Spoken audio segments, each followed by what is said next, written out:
Radio! Yes, today I'm going to be doing my favourite, one of my most favourite cartoon characters of all time would have to be Felix the Cat. Now, I know he's a rather unassuming superhero, but having said that, apart from Popeye, when this little cat pulled out his magic bag of tricks, I went into orbit because I just thought, look out, Professor, look out, Rock Bottom, believe it or not, was the other gangster, the sidekick to the Professor. They had it coming to them all the time. They were nothing but pure rascals that were up to no good, and they were always trying to get Felix's little bag of tricks. Now, that bag, I don't know how big it was inside, but he could pull out escalators, 747 jets, he could just pull out time machines, he could pull anything out of that bag or turn it into anything. And like I said, once he had that bag, he was invincible. He's like Popeye with his notorious can of spinach. Now, I'd better start explaining what I'm doing here with the painting. I'm trying to create a perfect circle, which I have a complete video on, and I will list that in the comments or the description. But having said that, I've got my cardboard stencil, a hole at each end, and I've got my blue tack. Now, I poke a sharp pencil into the blue tack so I don't poke a hole through the canvas, and using my stencil, I just trace that perfect circle. In hindsight, I shouldn't have used a black charcoal pencil, as it was a nightmare later on to try and wipe off, and I think because the paint was so fresh, it did tend to blend into that fresh paint. So like I said, in hindsight, I should have just stuck to my white charcoal pencil. It's my go-to pencil. It's so easy to mark out and so easy to wipe off later on. And while I'm on the topic of mistakes, there was just a comedy of errors with this whole painting, really.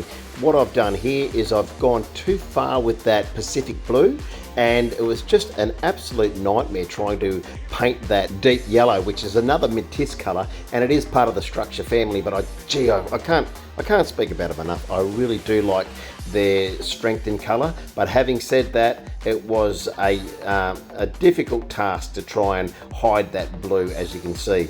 Now, you may have been looking at that brush. It is a long bristled brush, but it's just a house painting brush. It's not really an art brush, but I love to use those. They're really like a cut-in brush, really easy to be able to pick your line. And as you can see there, I'm right-handed. I'm just moving the canvas around the easel as I need to so that I can pick up each line. And yeah, there's a little bit of practice involved with this one, I must admit. But having said that, once you've got that particular cut in around that black charcoal line, it's really easy just to start to spread that paint all over, or paint that paint all over the canvas. And I am using quite a bit of water as well to be able to let that really flow off the brush. And as you can see here, I'm painting my edges so that if you don't want to add a frame, you really don't need to. You can hang that, put a hanger on the back of this painting and just hang it straight on your wall as is. Okay, so as you can see there, I've got rid of that blue outline by numerous coats of that yellow Métis colour, or deep yellow, and now I'm switching out to a black Posca marker. Now, I have marked out this background with a white charcoal grid, but you can't see that, and now I'm just drawing straight onto the canvas with that Posca marker, and I will go over that later on with some black acrylic paint. And I didn't want these dots and X's to be too perfect because I kind of wanted them to resemble the background of his magic bag of tricks. Okay, now we're going to move on to painting or mixing the actual colour of Felix. So there I've got a chroma colour, I think it was just called a cool blue or a dark blue, and I've also mixed just a little bit of carbon black in there to be able to give him that sort of, not pitch black, but kind of like a very dark midnight blue, which you'll see if you've watched any of the cartoons of Felix. He's certainly not just a straight black. There's definitely a little royal or navy blue mixed in there. As far as the brushes go, you can see there I'm switching out between a 20mm flat brush, and here I've got my beautiful, which I often talk about in my videos, my lovely filbert, which is just so easy to do these outlines. And as you'll see, once I've traced out pretty much the whole figure of Felix onto the canvas, then it's just a matter of filling in all those blank spaces with that dark colour, and make sure that you mix up a fair bit of that paint so that you don't have to try and remix, and once you go away and come back, if you have to, you don't have to try and guess that colour again, even though this one is quite easy. It's only a lot of that, as I said, royal or dark navy blue mixed in with a little bit of that carbon black. But just for future reference or any other paintings you do, if you think you're going to need a fair bit of a fairly complicated colour that you've mixed up, it's always good to paint or mix more of it rather than not enough, because when you do go away, when life gets busy and you come back to that particular painting, it's just it just cuts out a lot of guesswork on how to remix that paint. And that's another thing too, if you really think that you are going to take a fair while or a lot of time with a painting, it's a good idea to get out a pen and paper and write those particular colours down. That way when you do come back and you need to mix more paint, you've got a reference. Now I'm fairly steady in hand, so I'm pretty lucky, but if you feel that you wouldn't be able to do these sorts of lines, then you can always get a rod or a bit of dowel and put some blue tack at the end, and you can rest that on the outer edge of your canvas, and that way you rest your hand on the stick that you're painting with, and with your free hand you just virtually guide up and down the canvas, and it just gives you a steady platform to be able to get those nice thin lines that you need without all the shakes.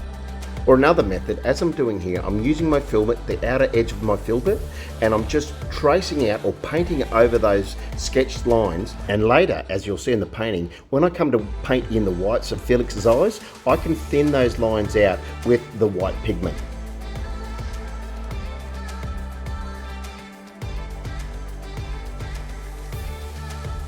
Notice where I'm holding the brush, I've got my hand right at the end, and I'm just sweeping down in an arcing motion. Believe it or not, if I had my hand closer to the bristles, let's say, I'd actually have too much control over the brush, and every little shake of my hand would translate straight onto the canvas.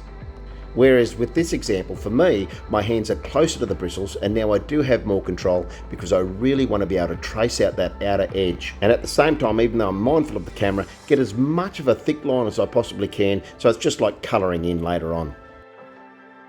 Now here's a great example of what I was talking about earlier. Can you see how I've got my flat brush there? I've got my antique white, which is another Matisse colour, and I'm just running that down the outside of these black lines, just separating the two eyeballs. And here I'm running my brush down the outer edge of his eyeball. I've still got that black line, but I can paint over that edge to make it as thin as I like.